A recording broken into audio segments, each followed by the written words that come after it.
உதய திட்டத்தில் மத்திய அரசோடு கையெழுத்திடப்பட்டு விட்டோம்.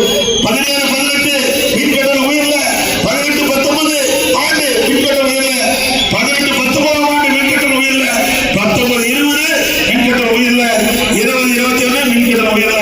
4 ஆண்டு அதிமுக ஆட்சி நடந்தது, மின்கட்டண உயர்த்தல. வேண்டுமென திட்டமிட்டு ஒரு பையா சிறிய மக்களுக்கு பார்த்து வருகிறார்கள். தொழில்துறை அமைச்சர் டி.ஆர்.கே. ராஜா அவர்களை நேரத்தை சுட்டிக்காட்ட விடுகிறேன். நாளை முன்னிட்டு ஆட்சி வந்த பிறகு மின்கட்டணம் 67% உயர்த்திட்டார். 67% மின்கட்டணம் உயர்த்தப்பட்டு விட்டார்கள். இன்றைக்கு தொழில்துறை சேர்ந்த சிறு குறு நடுத்தர தொழில் நிறுவனத்தை சேர்ந்தவர்கள் பேசினார்கள். மின்கட்டணத்தை கடுமையாக உயர்த்திவிட்டார்கள். அதனால் எங்களுடைய தொழில் மிக பாதிக்கப்படுவது என்று இன்றைய ஆலோசனை கூட்டத்தில் கருத்து தெரிவித்திருக்கிறார். வெளியா திமுக அரசு தொழில்துறை சார்ந்தவர்களுக்கு ஒரு 3 வித ஆட்சியில் போங்க.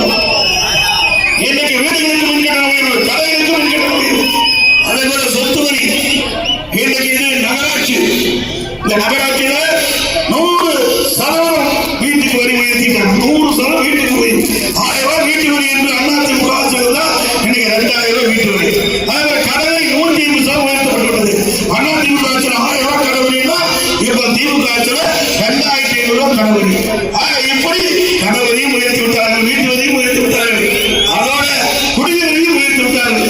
உங்கள் தேடல் நியூஸ் சேனலை லைக் பண்ணுங்க, ஷேர் பண்ணுங்க, கமெண்ட் பண்ணுங்க, ஆல் பெல் பட்டனை கிளிக் பண்ணுங்க, மறக்காம சப்ஸ்கிரைப் பண்ணுங்க.